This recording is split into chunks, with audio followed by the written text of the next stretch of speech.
Bienvenue sur Happy Hour, science, bière et chips, à consommer bien sûr avec modération. Ou sans modération.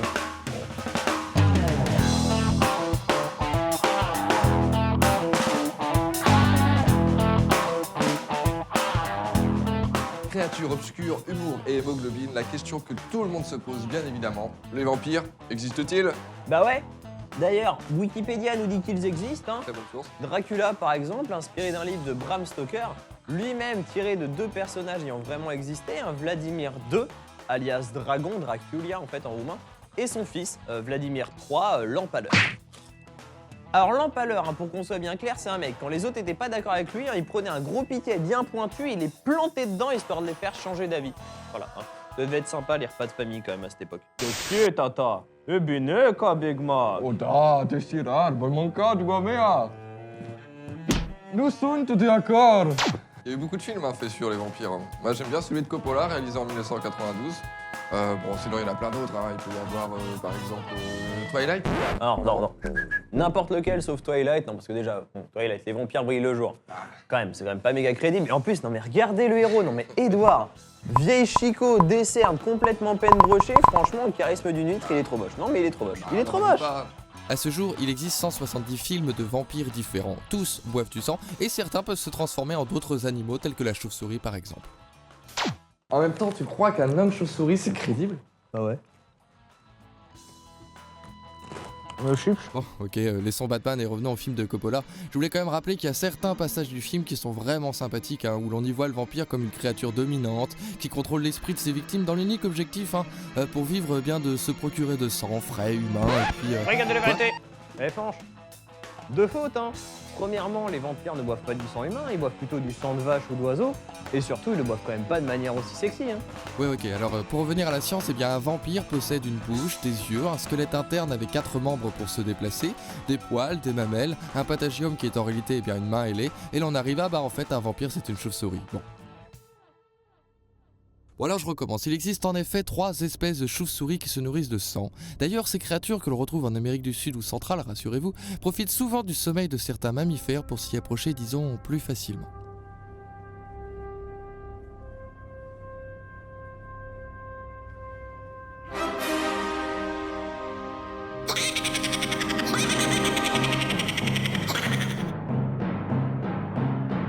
Bon, il existe d'autres buveurs de sang, les moustiques, les sangsues, mais est-ce que tu connais le pinson vampire? Ce maléfique volatile appelé pinson avec pointu vit dans les îles Galapagos et lorsqu'il n'a plus de graines ou lorsqu'il n'a plus d'eau, par temps de crise quoi, eh bien il va s'amuser à boire le sang de pauvres fous innocents. Un petit peu pouche innocent. Et si l'on regarde un peu plus près, la nature comprend de nombreuses originalités quant aux animaux hématophages. Pour illustrer cette idée, reparlons de nouveau chauves-souris. Elle constitue le deuxième ordre le plus important chez les mammifères après celui des rongeurs.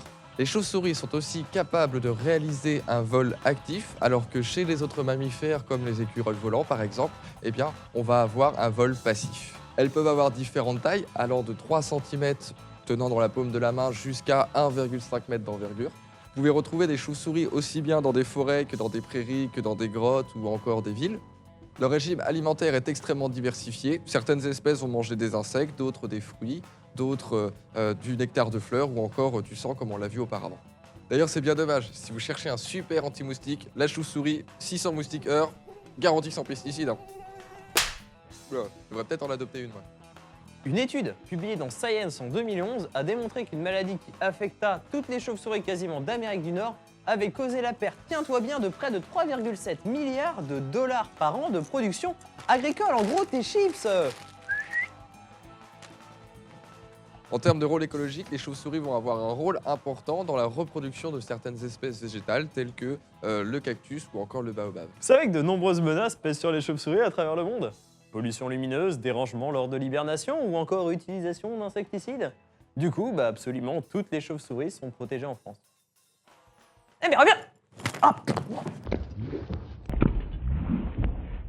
son of bat! Tu veux des chips?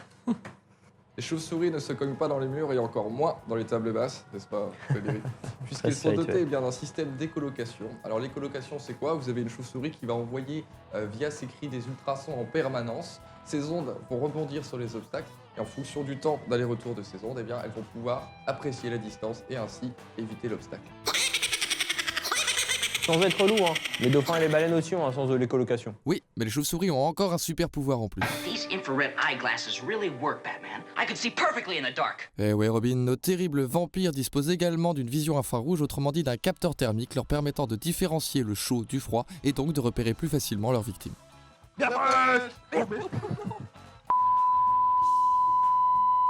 Lorsqu'on parle de chauves-souris, finalement, eh bien, on va parler de différentes tailles, de différents habitats, de différents régimes alimentaires, le vol actif, un système à ultrasons ou encore de la détection infrarouge. La chauve-souris est adaptée à son environnement. J'ai envie de dire, le hasard fait vraiment bien les choses. Ah, le hasard, souvent utilisé et bien moins souvent compris quand même. Bonjour, Dédé, représentant du hasard. Ah, vous voulez des chips? Non, bière. Vous avez dit tout à l'heure que le hasard faisait bien les choses, mais je suis pas forcément d'accord, c'est même fortement aléatoire. Prenez l'animal le plus mignon sur Terre, par exemple. Un canard. Un ornithorynque. Ah Ouais. non, mais un yeti. Une licorne. Un chat. Ouais, pourquoi pas. Eh, voyons ce que l'évolution est capable de faire. Ah, vous voyez, il y en a déjà qui existent sur Terre. Et c'est parti pour notre super quiz de la biodiversité. Lequel de ces animaux existe-t-il déjà sur Terre? Ah, un chamois. Trop pas un chat-garou. Un chat-garou, ça existe pas. Mais bien sûr que si ça Mais existe, non. je t'en recherche un direct, mec, tu vas voir ça. N'importe quoi. Ouais, c'est ça, rapporte-le-moi pour le prochain épisode. Trop facile. Un chat-garou. Oh, un chat-garou, vachement crédible, quoi. Tu veux des chiffres? Abonne-toi, Facebook, Twitter, tout ça, c'est très bien pour toi.